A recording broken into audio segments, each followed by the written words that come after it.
to this computer. Okay.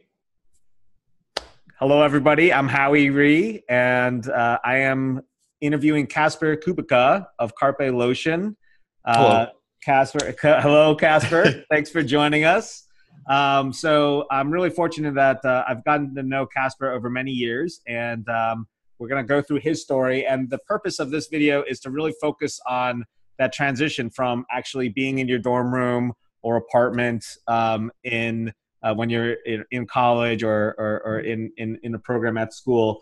And then how do you actually like make that transition and actually start a company? So often, we hear great stories of great entrepreneurs where, oftentimes they've started after college, or even if they did start in college, we only kind of get like a small footnote of like what they did in college, and it's like, okay, and then they had this huge success. And so I really want to dive in a little bit more on that to help demystify what that was like for any Duke University students that are thinking of starting a company while they're still students. So Kasper, thank you so much for joining us. Happy to be here. Thank you, Howie. And I got to say, I've been lucky to know Howie myself for the last few years, because without him, Carpe wouldn't exist right now. So thank you. We'll get to that. To say. So we'll get to that. So let's just start with, tell us about your experience at Duke. What were you involved in at Duke before Carpe? And, what were some of the things that you ended up doing as a student there? Yeah, so I came to Duke in 2013 as a Robertson Scholar. And from the very start, from the finalist weekend of the scholarship, I became familiar with the Cube, which at the time was basically the leading undergrad entrepreneurship resource at Duke. And there were a lot of really passionate and really motivated entrepreneurs in the Cube that were kind of inspirational to be around. So Tatiana, who'd founded Mati, Jake, her boyfriend, who'd founded, at the time, I think it was, NeuroPlus still, but working on something slightly different still with the brainwave headsets. Other guys like Fabio, just a lot of really intense, successful entrepreneurs, and some who were still kind of struggling with it. Ironically, Josh Miller at the time was jumping between ideas, not really sticking with anything. And then right now he's had a very successful exit. So, in the time since I joined, he started that company, Farm Shots, and then exited it a few months ago. But it was a group that I wanted to be involved in, because I already had an inkling that I was going to be an entrepreneur, just because in high school, when I'd worked on projects independently, I was really into filmmaking. I was also very much a math and science guy, but working alone on film projects was something that gave me a sense of satisfaction, of ownership, that I didn't feel with anything else. I was also a DJ, kind of ran my own small DJ business, just doing school dances, community gigs, things like that. And this all gave me a sense of, I want to own the project. I want to be the final person whose fault it is if we fail, and, who gets to feel the glory if we succeed. And so I really found this community accepting at Duke.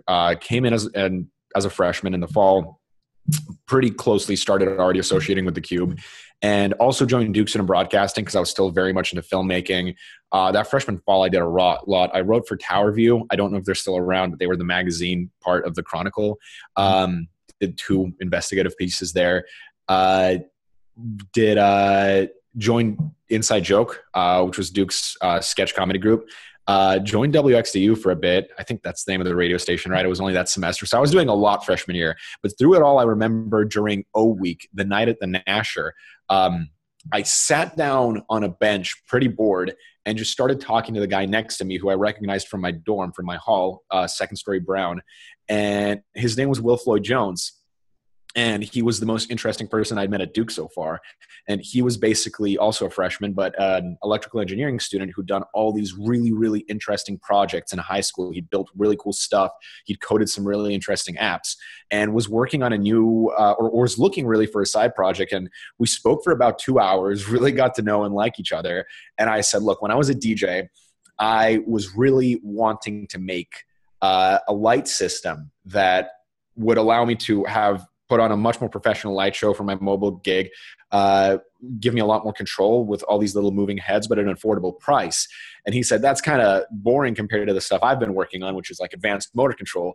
But he was still intrigued about having an actual project. And he saw that I had the passion to actually want to see this through.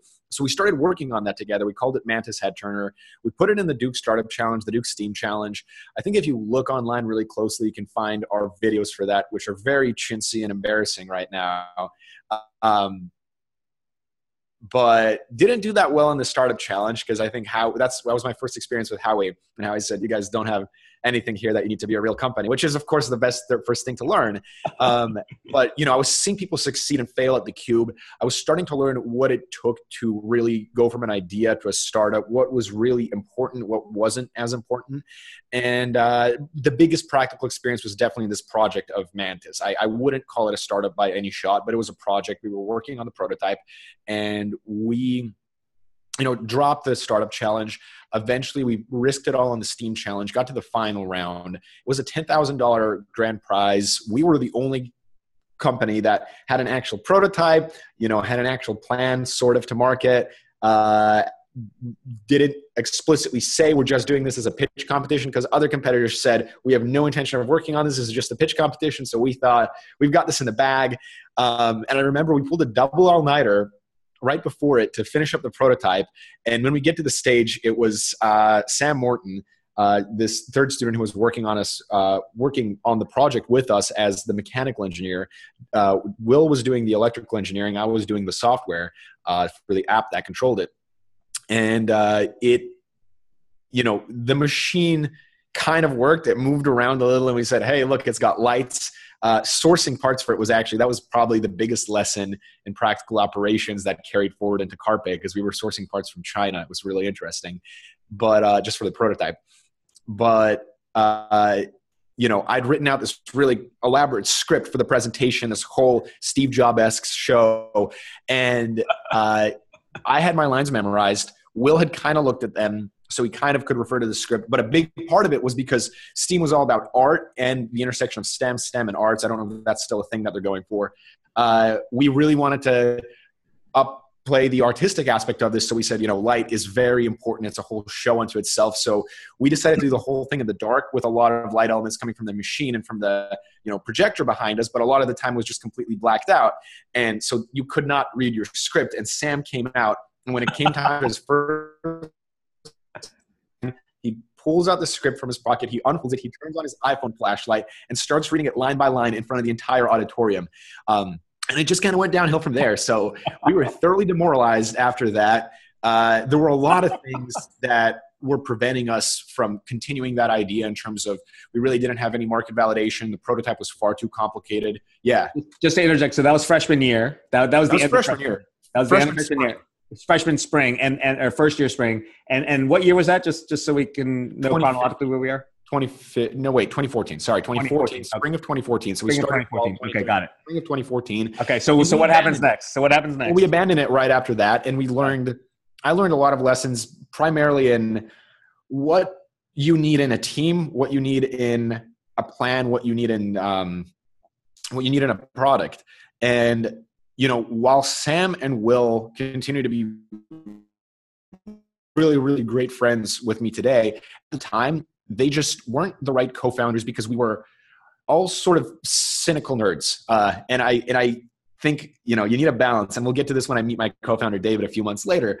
But Will and I are both very cynical engineering physics types. So I was a physics and computer science major. When I was a freshman, I started with econ and physics because that's what Elon did, Elon Musk. And then I dropped econ after my first class in it, which was 201, because I thought it was, I just didn't find it interesting.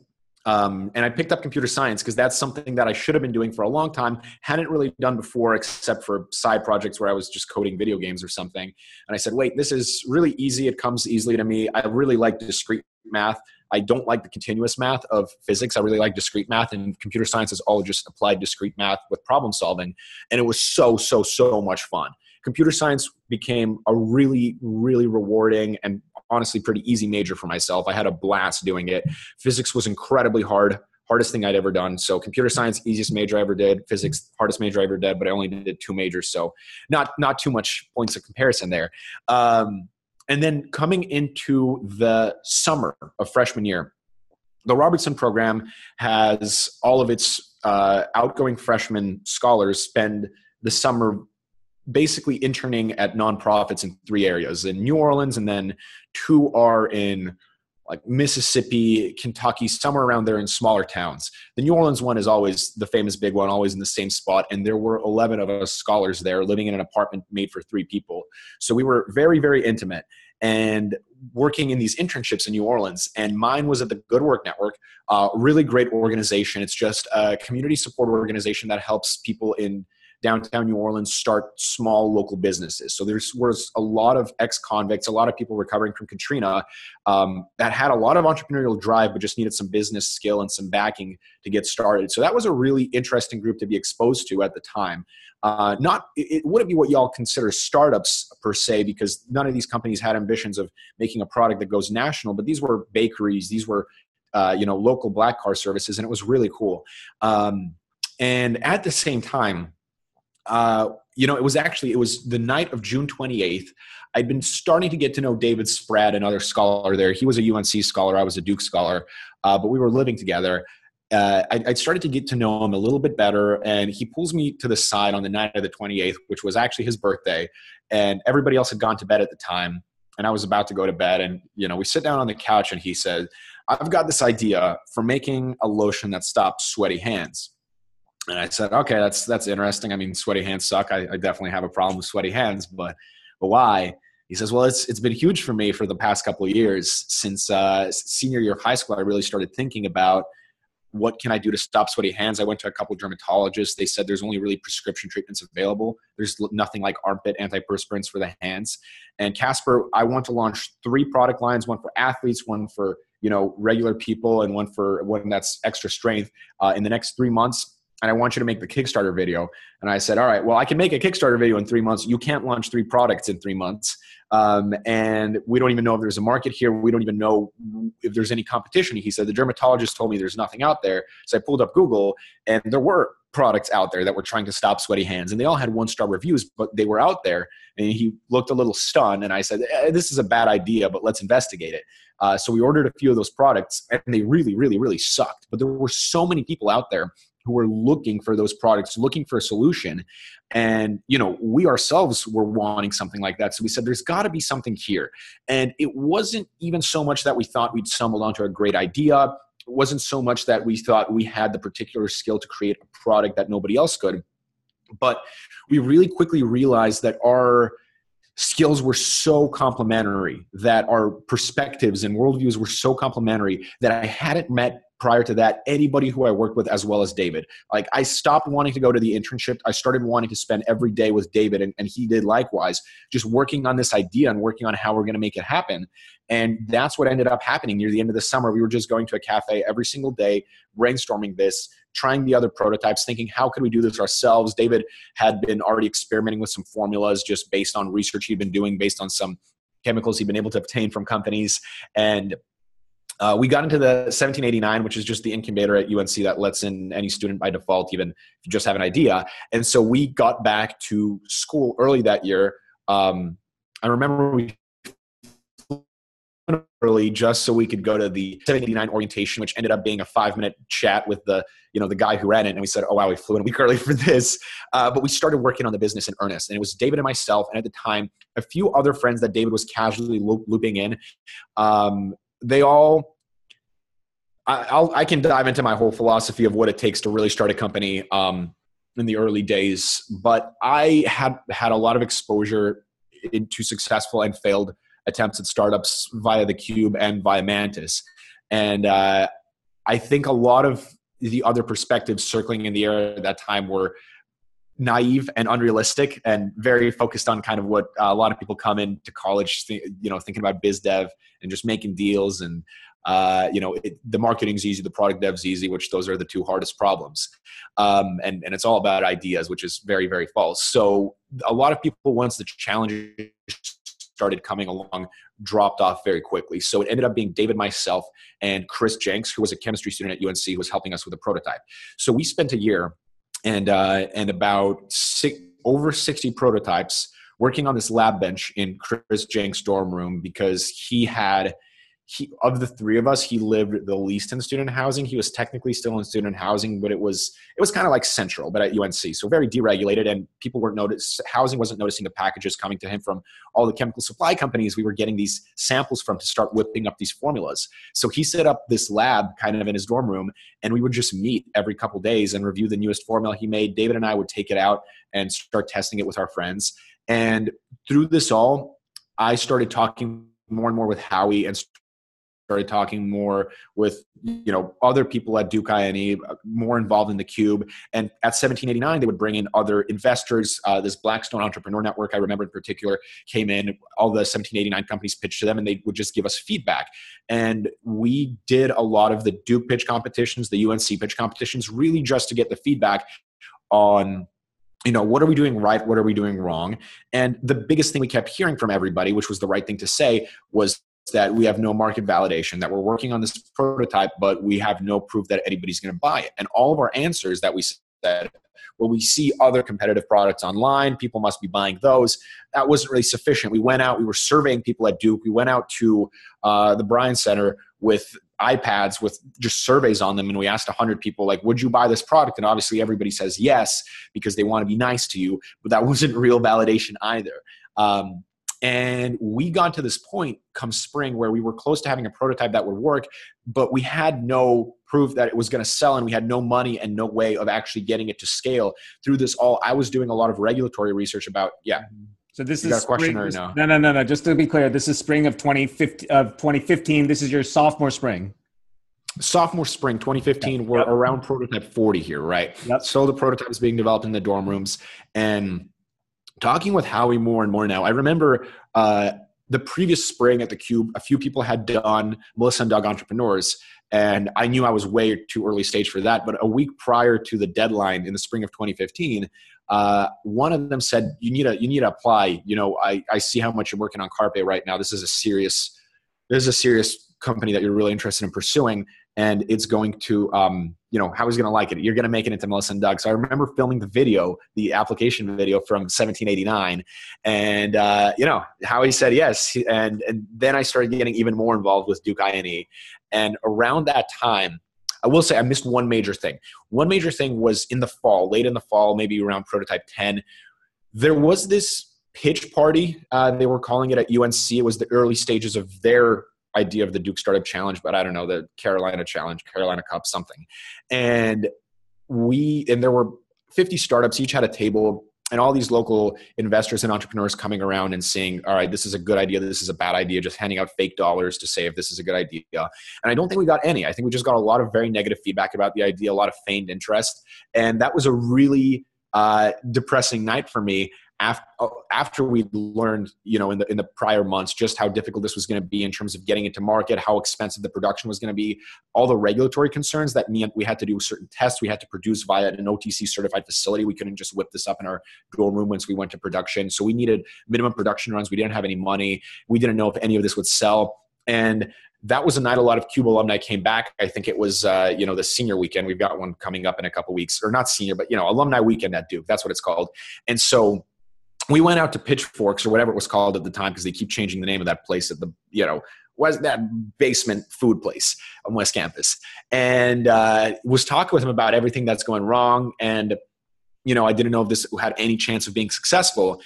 And they basically told me, well, there comes a night like this when you're experimenting in the early stages of a concept, of a project, of a startup, that it looks like it's going to fail, and you have to make the choice of, I'm either walking away now and working on the next thing, or, there's enough good here that I need to commit to seeing it all the way through. Because prior to making that commitment, you really can't go out there and put your reputation on the line and ask people for everything and really try to get all the resources you can, because nothing's worse than going out and working on one startup one month and getting all of Howie's help and getting investors. And then the next month you're working on a different startup and you said, that was stupid, right? People will stop helping you after that. And you're going to have trouble attracting partners. You're going to have trouble staying focused. So this was the night where they said, what you want to see through to the end. And it was really close. It was a really close decision, but it was basically, I thought that, I wasn't going to find a co-founder like David ever again. I had been incredibly lucky to find somebody who I meshed with so well. I glazed over why we meshed so well, so I'll jump back to that in a second. But I said, okay, this could fail in a week, this could fail in a month, but I'm going to be here until that happens. I'm going to see this all the way through, and I'm going to put everything on the line. And that's the only reason we succeeded. So come spring, we were in that mindset. We weren't seeing any good progress. The formula was getting better, but in terms of a real way to take this to market, a real way to show potential investors or anybody or get any money to actually get it out there, we weren't making much progress. And now here's the part where, the differences between David and me come in. So David thought that without really any work, was just putting it out there, we could have 3 product lines in 3 months from the point where we started talking. I thought that it's impossible to ever make anything a success. So I'm very, very skeptical and kind of pessimistic, and he's just overtly optimistic, almost without restraint. And what emerged from the synthesis of that was his optimism pushing us forward, and my kind of checks on, all right, well, if we're going to do this, here are the actual steps that we need to hit, because otherwise it's never going to happen. So that got us to real plans. So by spring, David was still very, very bullish, but I didn't see a path at that point. And we were and the only path actually we saw is, well, we need the money to do the initial production run. Let's go back to the idea of Kickstarter. So we were talking to Howie, we were talking to a lot of people about how are we going to make a Kickstarter for this idea? Because that will finally prove, nothing proves demand like actual sales, and pre-sales count as sales. So we were going to put it on Kickstarter, and we were asking around for anybody who's had experience and success running a Kickstarter. And it was at that point, the Kickstarter market had kind of peaked where you couldn't just put any idea on Kickstarter and see it as a success. And we were coming to realize that. And Howie put us in touch with Bootstrap. And at the same time, Bootstrap, this was about 2 months after that night at the pitch party, one of Bootstrap's employees had been there and grabbed a business card from one of us, and they had heard about us and been interested. So David was setting up a meeting with them thanks to that. I was setting up a meeting with them thanks to Howie at the same time. And we started talking with each other, and we said, oh, these are the same guys. So we were going to come in and just get some advice on how we're going to make this Kickstarter a success. And we came in, they tried our prototype, and they basically, and this was funny, I remember the drive to that meeting, I was saying, David, we can't show them this prototype. It's not good enough. It's terrible. They're not going to like it. And he said, we need to show them something. And I think it's a great prototype. I think they're going to love it. And so basically at the meeting, they were trying the prototype, and I was all but apologizing for all of its deficiencies. And I was saying, here's how we're going to make this better. Here's how we're going to fix this aspect of it. And David said, but it works great. It's a great prototype. And they really liked it. And they said, look, guys, we've done some research on your market. We looked at Amazon search volume for these products for stopping sweaty hands. Nobody else had ever told us to think of that. Nobody else had even mentioned an idea like that. And they said the Amazon search volume is huge. And that means that there is demand here. And since then, I've seen that become an idea validator more and more often, because I think it's a great idea validator. It's a great way to show that people are actually looking for a product. And people search on Amazon, you can assume intent to buy. But they said, we want to put in, it's well in the past, and I can say it. So they wanted to put in $50,000 and bring us under their wing, let us work out of their offices, give us access to their employees and warehouse for fulfillment and everything like that, and customer service, just to get the company started, because we had a great product, we had a vision, but we didn't have any business experience to get it started with. David was a health policy and management and chemistry major. I was physics and computer science. They said, look, we've got some practical experience in business. Let's help you guys out. So we really thought on it for a summer. No, not a summer, for a month. And it was a very intense, a grueling month of what are we going to do? Because right now this company is 100% ours. Are we really going to give away a chunk of it, to get these guys on board, almost as co-founders, the level of contribution they would bring to the table? And in the end, it was Howie who convinced us to do it, I think. And I've always said that's the second best choice I've ever made. The first best choice was working with David. Second best choice was starting to work with Bootstrap. Because really, and I've learned from that, the single most important thing in a startup is the partners you work with. Really, nothing is more important than the people you work with, other than maybe yourself. But, if you've got the drive, if you're putting in everything you can, then the idea doesn't matter. The product doesn't matter nearly as much as the people there in the room with you. So we started working with them. I can dive into just, the pages of hiccups that happened in the coming months after that, as we really needed to bring it to market, get trademarks figured out, stuff like that. But that would take another 5 hours. So I'll just say on July 16th, we started selling on Amazon. And that was a really grueling summer. 2015, right? July 16, 2015. So July 16th, 2015. Within a few months, again, this is your summer between sophomore and junior year. So, okay. Exactly. Good. Between sophomore and junior year. So this was 12 and a half months after David and I had started working on the idea. 12 and a half months of really working on Carpe more than we'd been going to class, more than we'd been doing anything else. And it got some really good pickup on Amazon because people were searching. And and from there, we chose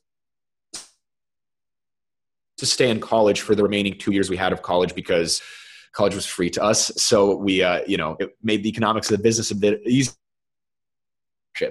But also, you could get the degrees while we were at it. And then 2 years later, but otherwise we probably would have dropped out at that point. Well, maybe not right there, but maybe a year later. We were seriously thinking about dropping out after junior year. But from there, it became much more of a real working company. And it assumed there's three major stages. Yeah.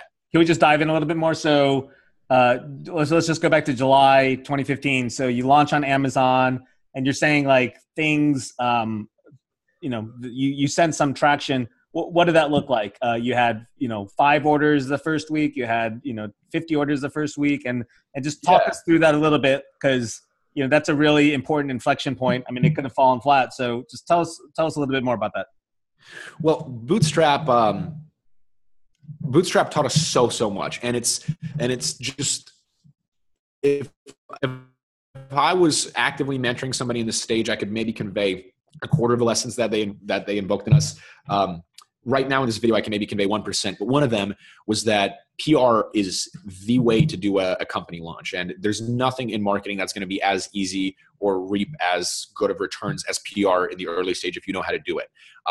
We hit the saturation point really quickly, but they put us in touch with a great local freelancer who for $1,500 did all the PR for our launch. And one of those PR hits was a major news website in Utah called KSL. I'm from Utah. And it's funny because most people in Utah get their news from KSL.com. It's weird. I wouldn't even say there's something like WRAL or an equivalent in this area because it's just so overwhelmingly dominant. But we were on the front page for a full day on KSL because they really liked the human interest story of me having graduated from West High in Salt Lake City and now having a company here in Durham, North Carolina. And that article drove 200 tubes of Carpe to be sold 3 days after launch, on top of, I would say, an average of maybe 30 a day organic on Amazon. So from the start, we had a huge spike like that. And, then the dynamic really changed. I would say there's 3 major stages to this company, but there's always going to be more. And there's many sub-stages. The first one was the whole first year of idea, working on it to actual product launch. The second one was the 2 years that David and I spent working and growing this company while we were in college. And the third one started a year ago when we graduated college. This became a full-time job and we started seriously hiring employees and raising money. So I think that third stage is definitely beyond the scope of this interview because that's more like, okay, now we're an established startup. Now we're just scaling. The second one might be in the scope of this interview. The first one I think is the most in the scope of, how did we go from 0 to 1? Yeah, and let's just put out some mileposts for people. So, what are you able to disclose about where you are today? And you've raised money. You have a warehouse. You've launched in CVS across the country, beyond the country. You and David are both working on full time. Right now, as we're recording this interview, it's 2018, so it's 3 years and a little bit after that launch. That's and correct. You graduated from Duke, and David graduated from UNC. So a year ago, right? So, any key metrics you can say for this milepost, and then I'm going to pause and say, maybe what are some of the key metrics from kind of the end of college milepost as well? So, just to help people see kind of the trajectory of how it grew over time. Yeah.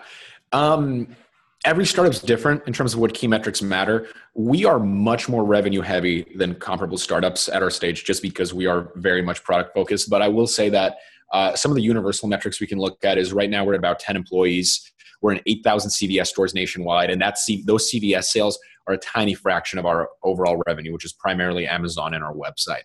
A year ago, we were we were hitting an inflection point of scaling last summer because we'd figured out a scalable marketing channel, which for us was TV ads. We tried Facebook, we tried Google. This was in that 2-year period in college where we were going from, we captured the organic on Amazon. Now, how do we go to, actually broaden our reach to people who aren't actively searching for our product and find those people? And it took 2 years of experimenting to figure that out. But, thanks to Bootstrap's experience in direct response TV, we found that as a successful channel for us and really grew that. And right now we're actually starting to scale even beyond that into other channels. Yeah.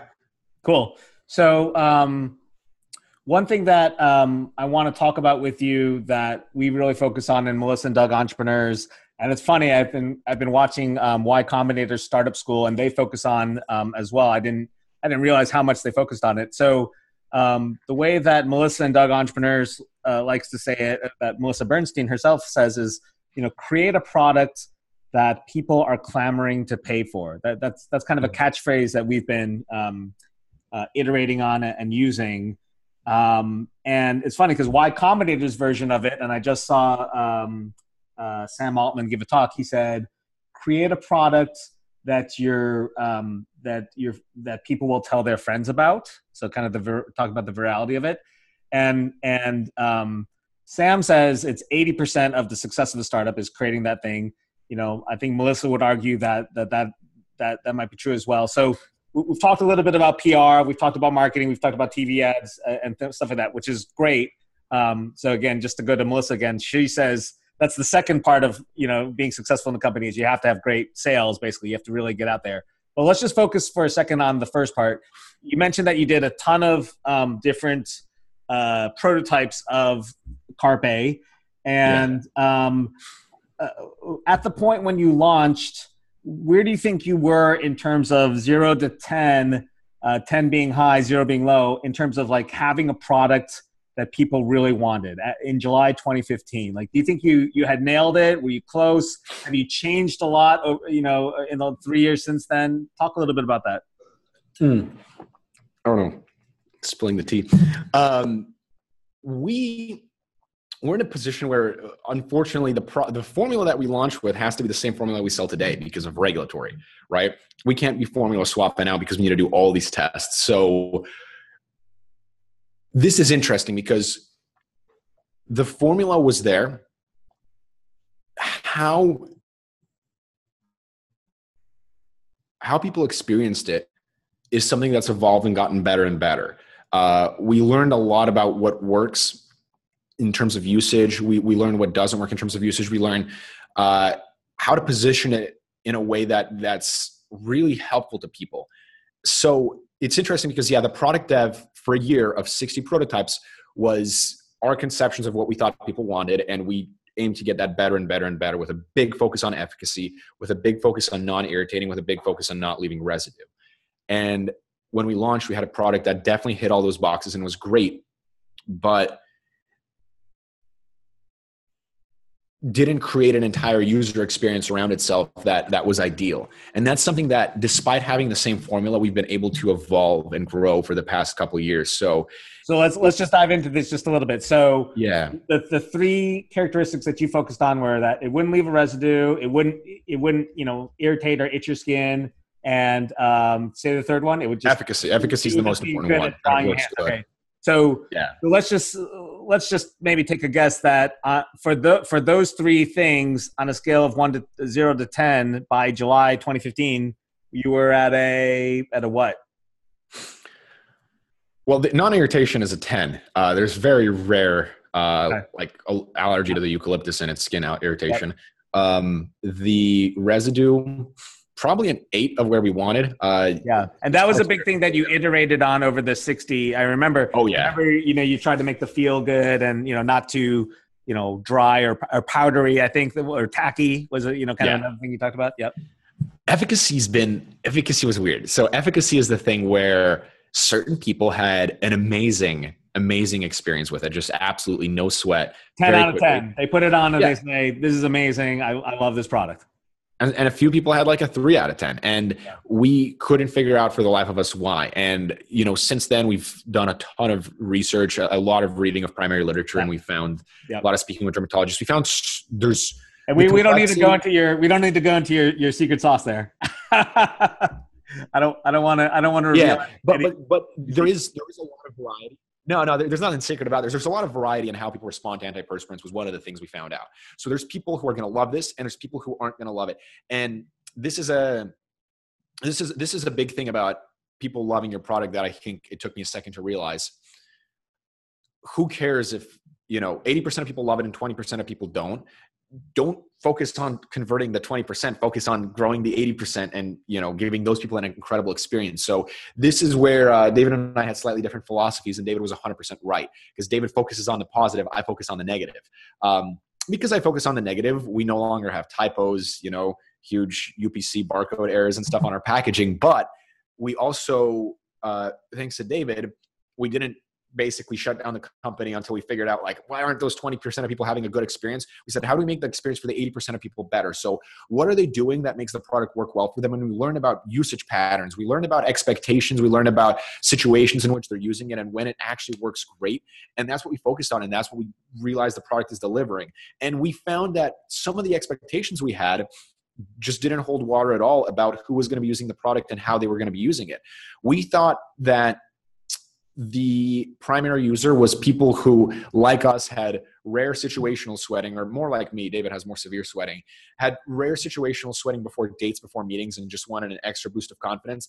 And that did become a fraction of our customers. But what we really found, listening to our customer base, listening to our Amazon reviews, was that the people who loved Carpe were people with hyperhidrosis, or this condition of excessive sweating.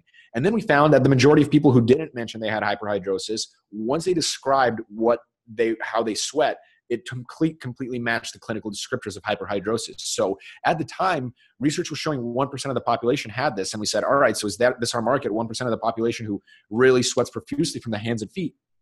And research has continued to come out since, and now the prevailing consensus is about 10% of the population. And just this huge prescription drug called Qbrexza just launched for hyperhidrosis. So this is becoming an area of focus, and we stumbled into it. We thought we were making something for everybody to use before meetings and dates, but no, we found that our niche was people who had chronic excessive sweating and didn't have anything to deal with it effectively. And we were perfectly at the intersection of efficacy and accessibility, where all these prescription treatments were unaffordable and all these homebrew remedies didn't work. We made something that worked and something that was really easy to get your hands on for an affordable price. And once we realized that was the core of our value proposition, that's how we start scaling it. So, it was never like a hard pivot or anything. I think this is a great way of illustrating that product is so much more than the actual molecules that are joining together. Whatever you're putting in your customer's hands, it's about how you're putting it in your customer's hands and who your customer is. We never really did a hard pivot, but I would say that if you talked to us when we were working on these 60 prototypes about where we are today and who's buying the product, we would have been shocked, because we've had to very much readjust our focus and our messaging around the product based on who loves it and why they love it. Got it. Talk a little bit through the reality of junior and senior year of working really hard on this and going to classes. How did you break up your week? How did you do it? Like, how many hours were you doing one versus doing the other? And just talk more about that experience, because that's a really unusual experience. Most undergrads don't get the experience of running a company while they're taking classes. So what was that like for you? It was a lot of fun. It was an experience that I definitely encourage. I wrote this, the thing is, I always say, I feel like people are most qualified, at least at my age. I don't know how people's minds develop as they age, but at my age, I'm most qualified to give advice to people 2 years behind where I am with regards to my startup, with regards to my life. And I think the best people who are giving me advice are 2 years ahead of where I am. So I think basically 2 years ago is my sweet spot. So I wrote an article about a year ago on my Medium about why you should start a company as an underclassman. And I think that's probably a better description of all the advantages than I could come to right now, because right now I've forgotten some of this stuff and the nuances that were happening sophomore year, but junior and senior years I still mostly remember. And it was definitely a huge advantage to be able to take these huge risks in this company and make some really bold moves and really, bet the company day after day when I knew that, if it goes belly up tomorrow, I'm still a student at Duke. And that was I was really lucky to have that safety net and still have a huge entrepreneurial network at Duke supporting me. But it wasn't too hard of a balance, I don't think, once I figured out my priorities, and I realized my priority is Carpe, right? I'd gotten to Duke and I'd gotten a scholarship because I had a huge focus on doing everything perfect and getting 4.0s and acing all my classes. And it was very, very difficult philosophically to, logically, it took some time, but I said, okay, that's no longer the right mindset. The right mindset is Carpe needs to succeed. My classes aren't important, but I had such an instinct to do well in my classes that I actually wasn't spending enough time on Carpe. I don't think I was spending as much time on Carpe as I should have been for some parts of junior year. I was spending too much time trying to learn physics. The comps I was getting through, not too much trouble. The physics, it took me so much effort to get A's in those classes. And by the second half of junior year, I basically had decided, no, this isn't worth it. I'm going to pass these classes, but I'm not going to get A's in them. And so I stopped really studying actively physics. I learned it, but I didn't learn it as well as I could have. And thanks to that, I was able to really devote the time to Carpe. So I would go to class, I'd do the assignments and everything, but I just wouldn't spend the remaining hours in the library trying to get deep into the material. Instead, I'd be in the office. And it was very good to have a separate office. People function differently, but in my experience, I think it's very important to have a separate place that you go to really focus on your work. And I graduated. I got the physics and I got the comp sci degree. And by senior year, I've been lucky that I try to front load a lot of the hard classes freshman and sophomore year because I expected that I'd clip on a third major or something junior and senior year and do more hard classes there. But by senior year, I had really easy classes left. This really fun architecture class. If you're a really STEMmy person and you need an arts credit for T-Rex, you can do architecture, which is an engineering class, so it's not too artsy. And it's a blast. And it was just a lot of classes like that. And I really got to focus on my company a lot. Cool. Talk about, this is a funny question, but I'm guessing that students watching this would be interested to know, how about how'd you manage social life at the same time? I mean, were you able to maintain your relationships with your friends? And if so, how did you even have time to do that doing a double major and your company? Yeah. I'm not a super social person, so it wasn't too bad. I am, but the thing is, I look at David as a comparison. David's the kind of guy who feels like he really needs to maintain constant touch points with all his friends and gets a lot of value from those relationships. And I have a few very close friends, and it's easy to fill them in between the cracks because we're just mostly on Messenger or something, sending each other interesting articles. Got it. But at college, I still had time for the parties. I still had time for a lot of that. And I think I was, I didn't get the full heavyweight Duke Greek life social experience, which I think is very time consuming. With the Cube, I wasn't out every weekend at cabin trips and things like that. But I did have people who were like-minded like me and also focused on their startup. So I think it was very good with the Cube to at least have other people who were in a very similar position in terms of their priorities. And that allowed us to form relationships that worked in the context of the companies. But I will say, freshman year, the Cube was the big entrepreneurship resource. After that, I really got exposed to Howie and Duke and Melissa and Doug. And that was one of the big reasons that Carpe succeeded. Is just, like I said, you said product is 80%. I still maintain people are 80% of the success. Execution. It's all about execution, but it's all about people that will execute. And those people came because of Duke INE. Bootstrap came because of, Howie's introduction. David came because I was out here at two extremely good colleges surrounded by very smart people. And if I hadn't come to Duke, I don't think I would have met a co-founder as ambitious and as good of a fit for me as David. Right. So I know we've got to start to wrap up here. So I just want to kind of open up the floor to you. I mean, other things that you want to comment on as students are thinking about starting a company, and some are first years, some are sophomores, some are seniors, some might even be grad students or, MBA students or whatnot. But let's focus on the undergrads, at least just for this here. Yeah. What advice comes to mind for you? And I know some of it you've written into this article, but what's top of mind for you right now? I've been talking to a lot of freshmen recently. And how do you guys talk about a viable product a lot? Not enough. Because that used to be the one thing that everybody kept trying to hammer into me as a freshman, and I needed that hammering. Say it again, because you broke up for just a second. What was the question? Minimum viable product. Is that still a focus? I think that we probably should be doing more of that. We should be. Yeah, that was the biggest.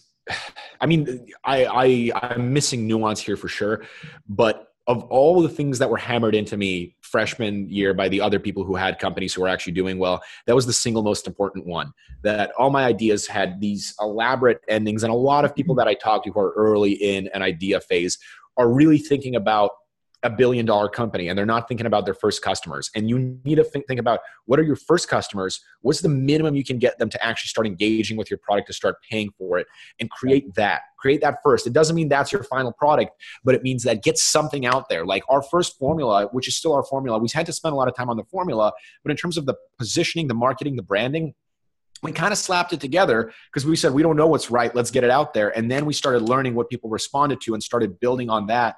But if we'd spent, I see a lot of companies that from the gate hire a $200,000 branding agency. And yeah, if you're a third-time founder and you know your market well, that makes sense. But if you're a first-time founder, it's just, you might go in a completely wrong direction there. I will say there's a lot of people, I have yet to see a company make it big that outsourced their product development, especially from starting from zero. So I've seen like second and third time founders who either have a very solid business plan and already know that they have market fit because of a previous concept that they've been working with the market on. And they can potentially go outsource some development and maybe even hire a team from day one. But if you're a first time founder without a budget, the number one question I get asked from people who have an idea for an app or something is, how am I going to get the money to get somebody to code this?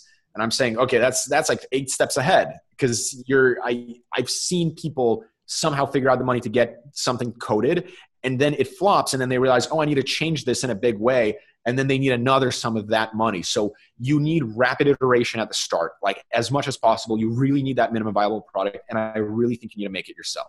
So I think you really need to get the capabilities in-house as much as possible in the early days. Try to do everything yourself. I mean, try to do it on an absolute zero budget if possible, because that gave us the lean mentality that allowed us to be effective and efficient and get stuff out there. I did, almost all our marketing collateral, even our TV commercial that grew us to where we are today. I completely shot that myself because we didn't want to risk the budget on getting a production company to do that. And I know a startup that I was kind of advising that at that same juncture, very similar company to us, they said, let's not make it in-house. Let's get a production company to do it for $30,000. And the ad bombed. It was a beautiful ad, but it completely bombed because they'd sunk so much into it that they weren't able to iterate. And my ad, because I shot it, we put it out there. We started putting iterations of it out there very, very, very quickly because we realized that, this is a core competency for us. This is something we need to do in-house and save on and get a lot of value out of. So I'd say, yeah, the one thing, minimum viable product, build and test against the market, and get the, market validation is super, super, super important, but you're not going to get market validation by surveying people ever.